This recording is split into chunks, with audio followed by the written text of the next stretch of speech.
Olá, alunos. Eu sou o professor Joesildo, como vocês já devem saber.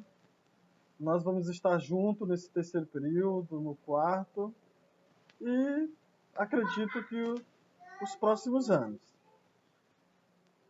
Nesse nosso primeiro encontro, nós iremos tratar, basicamente, sobre a filosofia da ciência e a filosofia estética.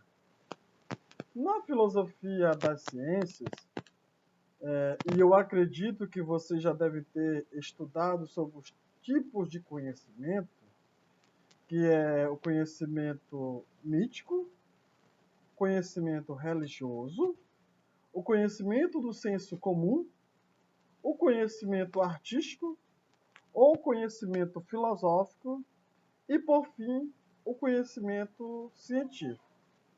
Alguns vão falar que o conhecimento do senso comum é o conhecimento ordinário. Outros autores ou outros professores apresentam apenas o conhecimento religioso e tiram o conhecimento mítico desse grupo de 6 tipos de conhecimento. Esses 3 tipos de conhecimento são 3 formas distintas do homem explicar e interpretar os fenômenos da natureza, assim como os fenômenos da vida humana. Então, ao longo da história da humanidade, o homem encontrou várias formas, vários meios, e neste caso, vários tipos de conhecimento para explicar os diferentes acontecimentos da natureza, os diferentes objetos, assim como as diferentes coisas relacionadas ao mundo humano. No nosso caso aqui, a gente vai falar basicamente sobre o conhecimento hoje, sobre o conhecimento científico. Nos nossos próximos encontros, a gente vai tratar sobre a filosofia da estética, que faz uso do tipo de conhecimento chamado conhecimento artístico. Pois bem, a ciência é um tipo de conhecimento que exige um certo grau de comprometimento da racionalidade humana. Então, a ciência é um tipo de conhecimento que nós poderíamos, a partir de agora, afirmar que tem 2 lados. De um lado, teoria, e do outro lado, experimentação. Bom, ciência só é ciência quando tem essas 2 partes. Na ausência de uma dessas partes, nós não teremos o conhecimento científico. Vejamos, o que é teoria e o que é experimentação é que nós iremos discutir ao longo das nossas aulas. O fato é que a ciência, isso vocês vão encontrar no capítulo 3, unidade 1 do livro de vocês, o livro didático, que começa na página 39, uma discussão sobre o que é o fazer científico e, nesse mesmo capítulo, sobre o fazer artístico. Mas não só sobre o fazer científico, só sobre o fazer artístico, porque não é tarefa da filosofia determinar e estabelecer o fazer científico e o fazer artístico. Isso é questão dos próprios cientistas. Mas o cientista ele não se pergunta o que é a ciência. Assim como o artista ele não se pergunta o que é a arte. Quem faz essas perguntas é o filósofo, que quer saber o que é a ciência. O que é a arte? Mas ficamos no primeiro momento sobre o que é a ciência. O que é a ciência? O fazer científico, a ciência, neste primeiro momento, não pode ser confundido com técnica, não pode ser confundido por tecnologia. Apesar da tecnologia fazer uso do conhecimento científico, a tecnologia não é ciência. Ok. Sobre a questão da ciência, veja só. Ao longo da história da humanidade, nós poderíamos falar a partir do século 7 a.C. até a atualidade, a humanidade ela buscou diferentes meios de explicar a natureza e o mundo, como nós já falamos. E diferentes pensadores, sejam cientistas ou filósofos, deram suas vidas para buscar essas explicações, para investigar o conhecimento, para investigar o mundo, para investigar a natureza. Um desses grandes pensadores que vocês já devem conhecer é o Sócrates. Então, quem foi Sócrates? Sócrates foi um dos primeiros a querer explicações sobre a natureza e sobre o mundo dos homens que não fossem explicações fundamentadas em crenças, fundamentadas em opiniões, fundamentadas em conhecimento do senso comum. Veja só, porque o conhecimento do senso comum, você já deve ter aprendido isso, é um conhecimento. O conhecimento do senso comum é um conhecimento fundamentado nas nossas crenças, nas opiniões, nos hábitos, nos costumes. E aí a gente pergunta, esse tipo de conhecimento é um conhecimento válido? Pode ser. Pode ser por quê? Porque o conhecimento do senso comum não tem elementos o suficiente para demonstrar que aquilo que está se afirmando é um conhecimento considerado seguro. Sócrates é um dos primeiros a exigir provas, mesmo que sejam provas racionais, argumentos, explicações, para que aquilo que estava se afirmando fosse considerado verdadeiro. A pergunta que se fazia, por exemplo, na época de Sócrates, século 3, 4 a.C., era, por exemplo, o que é a verdade? Então, esse é um dos grandes pensadores. Galileu Galilei, que, por exemplo, foi um dos que também rompeu com a tradição da sua época. Galileu, século XVII, já da nossa era, obviamente. Desculpa, século XVII não, século XV, XVI da nossa era. E ele fez uma série de afirmações, tá, que desagradou a igreja. Então ele foi obrigado a se retratar, pelo contrário, ele poderia ser condenado pela Inquisição. Foi condenado pela Inquisição e ele deram a opção para ele de escolher ou ele negar tudo aquilo que ele afirmava, que ele afirmou, ou ele ia, assim como muitos, serem mortos. Dentro de uma das formas mais cruéis que ia acontecer nesse período era a queima na fogueira. Então a ciência, ela assim como a filosofia, são um tipo de conhecimento que exige, então, esse certo grau de comprometimento das nossas faculdades racionais. Então, a ciência, ela é um conhecimento, obviamente, fundamentado não só também na razão, mas também ela exige, a nossa ciência moderna exige que sejam conhecimentos produzidos a partir da experimentação. Vocês vão ver na página 40 do livro de vocês vão ler isso, tá? Na página 40, aonde tem ciência, método e conhecimento, e lá a discussão vai girar em torno... Tá, retomando aqui, né, gente? Só para retomar. Então, a ciência é um tipo de pensamento que investiga os fenômenos da natureza e que é conhecimento sobre ela por um processo de experimentação. Então, não só sobre fenômenos da natureza, né? A ciência ela também investiga questões relativas ao mundo humano. Pelo contrário, nós não tínhamos as chamadas ciências humanas. Nós temos as chamadas ciências da natureza, ciências humanas, ciências exatas, então são um conjunto de ciências que existem. Mas quando a gente estiver falando de ciência, na verdade não é que existe uma ciência, existem ciências com os seus mais diferentes formas de proceder. Tá? É um conhecimento sistemático e metódico, essa ciência. Sistemático por quê? Por que é um conhecimento sistemático? Porque ele é organizado e procura relacionar as várias partes que compõem um determinado tipo de conhecimento, seguindo uma linha de raciocínio coerente. Então vejam só, o que é o conhecimento científico? O conhecimento científico é quando ele está organizado de tal forma que o raciocínio estabeleceu isso, uma ordem coerente. É tipo uma coisa que leva a outra coisa, que leva a outra coisa, que leva a outra coisa. Então, segue uma cadeia lógica, uma cadeia racional. Pegar matemática. Então, para você saber quanto aqui é 3 elevado a 3, você tem que saber quanto é 1 mais 1, 2 mais 2, 3 mais 3. Sabendo isso, você vai poder, obviamente, veja só, um sistema organizado, assim como... Aqui um exemplo básico, crianças. Desculpa, crianças não, jovens. Para nós aprendermos a ler. Para nós aprendermos a ler, a gente tem que aprender o que é uma letra. Tá? A gente vai aprender depois sílaba. Nós vamos aprender a juntar palavras. Isso é o sistema. A gente vai organizando coisas. A ciência também trabalha dessa forma. Saber como é que, porque uma coisa leva a outra coisa.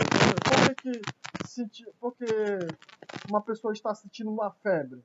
O que ela tem? Então, o exame, que é um exame estabelecido por médicos que outrora também são cientistas, e aí, obviamente, vão descobrir a causa da febre.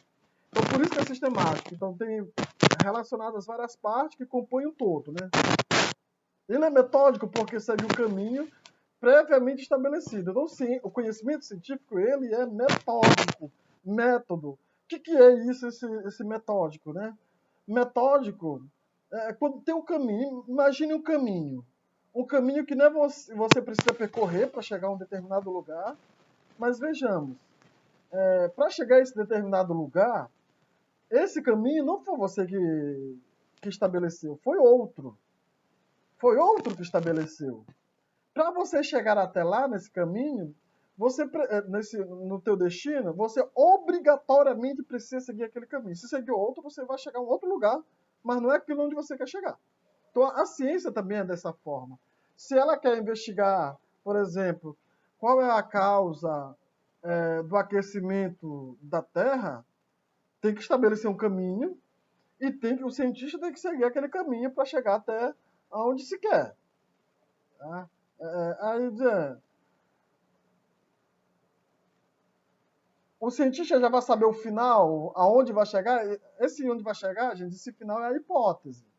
Então, eu acho que esse caminho chega a tal lugar. Mas eu nunca andei, né? Mas esse caminho está me dizendo que é isso. Isso é uma hipótese. Ou seja, você vai, é isso. Esse caminho leva a tal lugar. Na verdade, não é o que eu acho, né? Esse caminho leva a tal lugar. Para você ter certeza que ele leva a tal lugar, você precisa percorrê-lo. Pode ser que não chegue a tal lugar. Pode ser que esse caminho te leve a um outro lugar. Aí tua hipótese, ela pode estar errada ou pode estar certa. Ou seja, a validação da tua hipótese. Então, você tem aqui verifica que a ciência não basta só as afirmações. Não basta dizer que o remédio que é cloroquina faz bem. Mas faz bem, me diga, como é que faz? Como é que faz bem? Diz como é que é isso aí. Só para usar o exemplo, crianças, que está mais na moda aí. Então, o caminho é esse método, esse caminho aí, como vocês verificam, né? Então, esse é metódico porque segue um caminho previamente concebido, um método para produzir esse conhecimento, né? Que é produzir o conhecimento científico, utilizando ferramentas adequadas para a obtenção de um determinado resultado. Então, veja só, você tem o caminho a ser percorrido. Você vai sair da escola até a sua casa. Você tem o caminho. Mas veja só, se você for andando, isso é complicado, a depender da distância de onde você mora. Se você for de bicicleta, melhora. Se você for de carro ou de ônibus, ou seja, o carro, a bicicleta ou caminhando é uma ferramenta para chegar. Você tem um caminho, mas esse caminho, para ser percorrido, você precisa de ferramentas. Essas ferramentas podem ser, vamos lá, para a ciência mesmo, um exemplo, né? Galileu Galilei disse, olha, essas manchas na Lua não são marcas como... Eu sou de uma época que dizia que essas manchas era São Jorge lá na Lua. Ela dizia, não é nada disso. São crateras. São crateras. E aí ele estabeleceu um caminho, né? E disse assim, eu vou utilizar... Veja só o instrumento que ele utilizou, o telescópio. Ele pegou o telescópio e verificou isso. Veja só, o telescópio foi ele que criou. As lentes do telescópio não foi ele que criou, já tinha inventado as lentes. Ele apenas aperfeiçoou as lentes, que é essa lente aqui, né, que você usa para o óculos, né, e a gente tem uma série de finalidades. Ele aperfeiçoou essas lentes e transformou num instrumento, numa ferramenta para verificar a Lua, as manchas na Lua. E também ele fez outras observações. Por exemplo, ele observou Júpiter, Saturno, Marte, observou o Sol, aí ele já, naquela época, século XVI, XVII, ele já afirmou que o Sol tem manchas solares, que são muito importantes, essas manchas solares são muito importantes aqui para nós na Terra. Hoje os cientistas fazem essa afirmação. Então isso significa que antes de produzir conhecimento científico, é necessário estudar também o método que deve ser aplicado. Então não basta só saber o que é a ciência, você obviamente precisa saber o método a ser percorrido. Né? A ciência, como nós conhecemos, ela surge basicamente no século XVII da nossa era, né, que é chamada ciência moderna, onde há a separação entre a chamada autonomia das ciências. Você vai ter a física moderna, a matemática moderna, a eletromecânica, a mecânica, a eletromecânica mecânica. Então todas as ciências, a anatomia, elas vão reivindicar autonomia, ou seja, não estão mais lá junto todas da filosofia. Essas ciências, cada um tem seu método próprio de investigação, elas obviamente vão começar a surgir a partir do século XVII, XVIII, tá? Aí você tem na página 42 do livro de vocês. No século XVIII não, gente, século VIII, tá? Desculpem, eu tô querendo que elas vão ser... Não, só corrigindo, é século XVII mesmo que as ciências modernas vão se estabelecer. O que é o século VIII é que a partir do século VIII vai se ter conhecimento, contato, que é uma das características que influenciou o pensamento da ciência moderna, que é a retomada das ideias, dos valores e dos textos de obras da Grécia e da Roma. Então, nesse século VIII, temos lá as guerras bárbaras, que é quando os árabes estão indo para a Europa, e lá para a Europa eles levam esses textos dos gregos clássicos, Aristóteles, Platão, principalmente Aristóteles, porque eles conheciam Aristóteles, mas era uma leitura feita pela igreja, não dos próprios textos. Então, os intelectuais da época vão ter conhecimento desses textos e vão, obviamente, reformular as ideias.